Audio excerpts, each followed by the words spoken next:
Hi, and welcome to Mrs. Pam Reads, where we are continuing in the Magic Circle by Katherine Neville. In our last video, Ariel and Wolfgang were at his house/castle. He was taking out the stitches that apparently were kind of buried from needing to come out a while ago in her arm. It was painful. She was drinking cognac to relieve the pain. And they decided to get a little close relationally. And that is where we stopped. All right. Okay. Call me crazy. Indeed, that night, I myself thought I might have gone more than a little mad.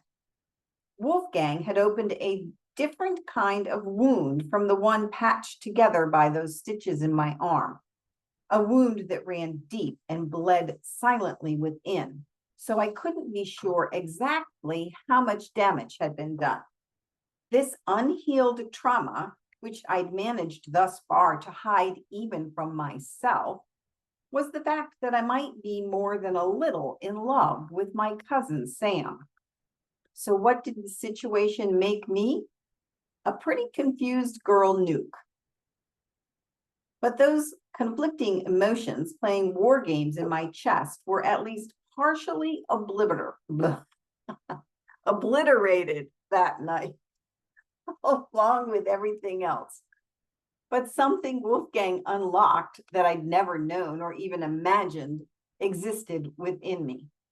When our two bodies met and melted together in the heat of passion, there arose in me a mixture of pain and yearning and desire that worked in my veins like a drug, with each new taste only making my craving for him increase. And we're going to skip down probably 3 paragraphs as it's written about their liaison. And we're going to start here. "You're the most desirable thing I've ever seen," he said, kissing my shoulder from behind. "But I think we should be practical. It's only just after 9 right now. Are you very hungry?" "Voracious," I said, suddenly realizing it for the first time. So after we bathed and toweled off, we threw on the warm clothes and walked down through the vineyards to the little restaurant he'd spoken of, overlooking the river. When we got there, there was a fire cheerily burning in the hearth. We had hot soup and a salad of fresh greens, along with a raclette, that dish of melted cheese with its rich oaky flavor, and steamed potatoes and tartly pickled gherkins. We dipped it from the plate with bits of crusty bread, licked the pickle juice from each other's fingers, and washed everything down with an excellent dry Riesling. When we hiked back up, the vineyard, it was just after 10 o'clock. Mist was rising from the river. Snatches of it slipped wraith-like between the rows of clipped back vine stalks that were just getting their new shoots. Though the air was tinged with a chill, the earth smelled fresh and new with a special dank scent that heralds the coming of spring. Wolfgang pulled off one of my gloves and took my bare hand in his. I felt the heat move through me again that I felt whenever he touched me. He smiled down at me as we walked. But just at that moment, a fog bank scudded across the moon, hurling us into darkness. I thought for an instant I heard the sound of a branch cracking, a footstep behind us not far down the hill. I felt a sudden cold pang of fear, though I couldn't think why. Stopped in my tracks, drew my hand from his, and listened. Who could be coming this way so late at night? Wolfgang's hand pressed my shoulder. He'd heard it too. "Wait here and don't move," he said silently. "I'll be right back." Don't move. I was in panic. but he'd been swallowed into the darkness. I crouched between two grape stalks and focused my ears on the night sounds as Sam had taught me. For an instant, just now, I could identify the separate calls of a dozen or more insects against the background of the slowly lapping waters of the river, wafting from the valley floor. But beneath these sounds of nature, I was able to pick out the whispers of two distinct male voices. I caught only fragments. Someone said the word she, and then I heard tomorrow. Just as my eyes had fully dilated in the dark, the scudding fog blew off and the hillside was drenched in silvery moonlight. About 20 yards below where I crouched, two men stood huddled together between the rows of vine. One was clearly Wolfgang. When I stood and he saw me, he raised his arm and waved, and then turned away from the other figure and started back up the hill toward me. I glanced at the other man. His crumpled hat cast a shadow on his face, so I couldn't make it out in the moonlight. But when he turned back down the hill to depart, there was something about the way his slightly shorter, wiry body moved away. Just then, Wolfgang reached me, tossing his arms around me. He lifted me off my feet and swung me in a circle. Then he set me down and kissed me full on the lips. If you could see yourself all in silver light like this, he told me, you're so incredibly beautiful. I can't believe you're real and that you're mine. Who was that man who was following us? I asked. He looked familiar.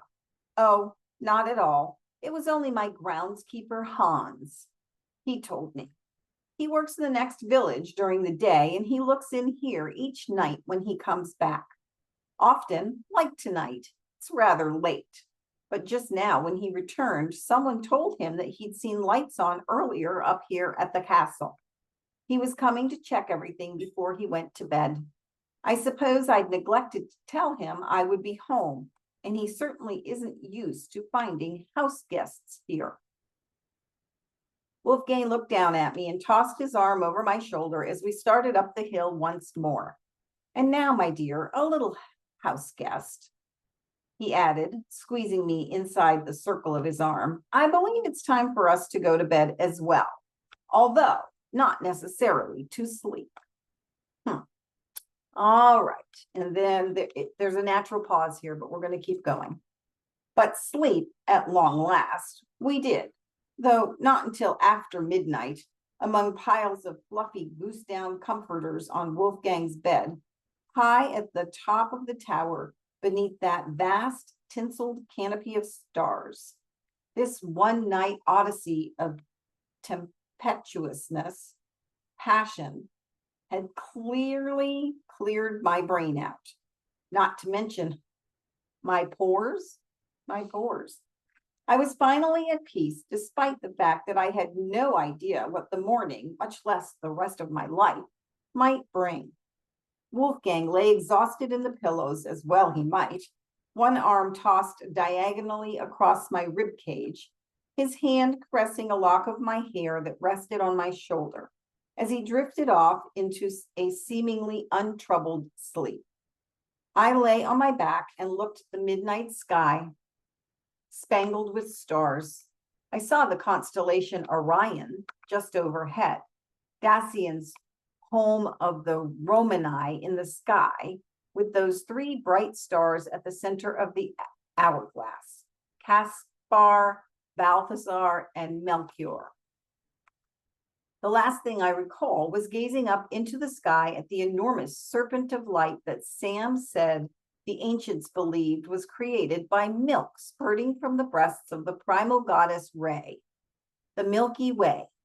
I recalled the first time I'd stayed up all night to see it, the night of Sam's Tiwatmas so many years ago.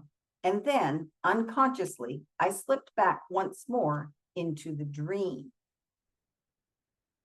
10 minutes. Okay, one more. It was well past midnight, but not yet dawn. Sam and I maintained our vigil most of the night, keeping the fire stirred and fed as we waited for the totem spirits. Now, we heard about this earlier, way back in the book. This last hour, we had remained very still, sitting cross-legged on the ground, side by side, just our fingertips touching, hoping that before the night was over, Sam would finally have the vision he'd waited for over and over these past 5 years. The moon was low on the western horizon, and the embers of our fire were merely aglow. And then I heard it. I wasn't sure, but it seemed like the sound of breathing and very nearby. I tensed, but Sam pressed my fingertips, warning me to stay still. I held my breath. Now it seemed even closer, just behind my ear, a rough, labored sound, followed by the warm, heady scent of something powerfully feral. An instant later, there was a flicker at the periphery of my eye. I kept my gaze frozen straight ahead, afraid to move even my eyelashes, though my heart was beating wildly.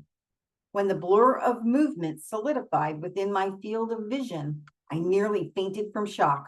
It was a full-grown cougar, a mountain lion, only a few feet away from me. Sam pressed my hand harder to be sure I didn't move, but I was too rigid with fear to try. Even if I wanted to get to my feet, I wasn't sure my legs would carry me or what I should do if I could. The cat moved across the circle in slow motion, gliding soundlessly except for that even guttural breathing, almost a purr.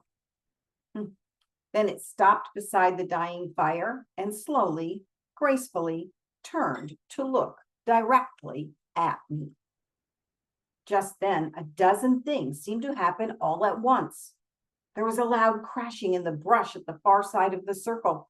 The cougar quickly looked over its shoulder toward the sound and hesitated. As Sam gripped my fingers, a dark shadow suddenly crashed through the underbrush and stumbled into the circle. It was a baby bear cub. The cougar, snorting heavily, headed towards it. Suddenly, from the brush below, an enormous female bear catapulted after the small one into the open circle. With one circular swipe of her paw, she batted her cub behind her and reared on her hind legs, an enormous silhouette drowning out the moon. The astonished cougar whisked sideways, dropped over the rim of the hill, and was swallowed into the darkened forest. Sam and I sat frozen as the mother bear slowly came down from her hind legs and moved to the rim of our dying campfire. She sniffed a few times at my small backpack and with her paws rummaged through it until she found my apple. She took it in her mouth, paced back, and gave it to her baby. Then, with her nose, she nudged him ahead of her, back down into the thick part of the wood. Sam and I were absolutely silent for the next half hour until the sky began to turn pale. He stirred at last and squeezed my hand, and he whispered, "I guess you've had your tiwa titmas too tonight, hotshot. Whoever that lion was hunting for, he sure found the right human, Ariel the Lion-Hearted. And they came for you too, your totem bears," I whispered back in excitement. Getting up and pulling me to my feet, Sam gave me a big bear hug. We entered the magic circle together, Ariel, and we saw them, the lion and the big and small bears. You understand what that means. Our totems have come to show us they're really ours. At dawn, we'll tie the bond by mixing our juices together as blood brothers. After that, everything will be different for both of us, he assured me. You'll see. And there is a stopping space there, and we're going to stop there. And wow, what a dream of a past truth. That must have been very scary. Of course, it's a nonfiction. So anyway, I hope you have a wonderful day, and I will see you next time. Bye.